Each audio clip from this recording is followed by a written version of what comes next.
Сәлеметсіңдер ме, балалар? Бүгінгі біздің тақырып гүл сыйлаймын, дарю цветы. Жаңа сөздер, новые слова. Сыйлаймын, дарю, рахмет, спасибо, туған күн, день рождения. Менімен бірге оқы, прочитай вместе со мной.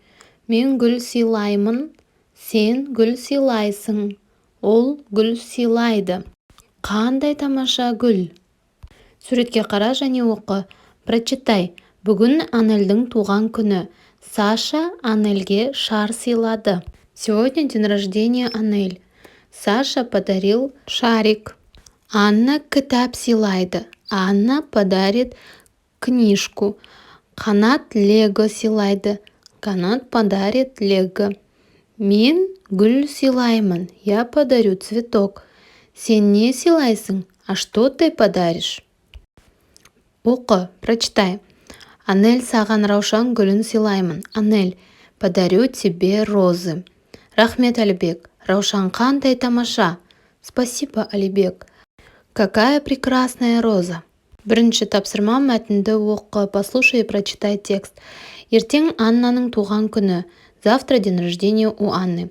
Аннаға қызғалдақ пен раушан ұнайды. Ей нравятся тюльпаны и розы. Мен Аннаға қызғалдақ сыйлаймын. Я подарю ей тюльпаны. Қызғалдақ қандай тамаша. Какие прекрасные тюльпаны. Сен Аннаға не сыйлайсың?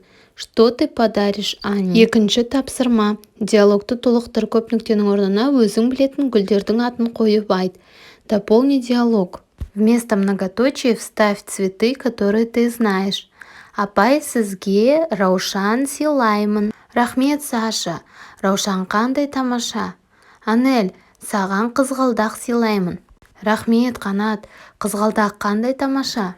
Үшінші тапсырма. Суреттегі заттардың атын қатыстырып, қандай тамаша деп айт. Используй картинки и слово какой прекрасный. Например, какой прекрасный цветок. Қандай тамаша раушан гүл. Қандай тамаша қызғалдақ. Қандай тамаша күн. Қандай тамаша бәйшешек. Қандай тамаша бұлт. Қандай тамаша тау. Төртінші тапсырма. Диалогты толықтыр. Дополни диалог. Алибек, саған қандай гүл ұнайды? Маған раушан ұнайды. Сен анаңа қандай гүл сыйлайсың? Мен анама қызғалдақ сыйлаймын. Қызғалдақ өте әдемі гүл. Кел жаттайық. Выучи. Гүл ектік аулаға, көктемде көңілді. Бақта да, бауда да ақ гүлдер өрілді. Ақұштап Бақтыгереева. Есте сақта, запомни. Мен гүл сыйлаймын. Раушан қандай тамаша. Рахмет. На этом мы закончили урок. Подпишись на канал, чтобы не пропустить следующий урок. Спасибо за внимание. Осымен біздің сабағымыз аяқталды. Келесі сабақта кездескенше сау бол.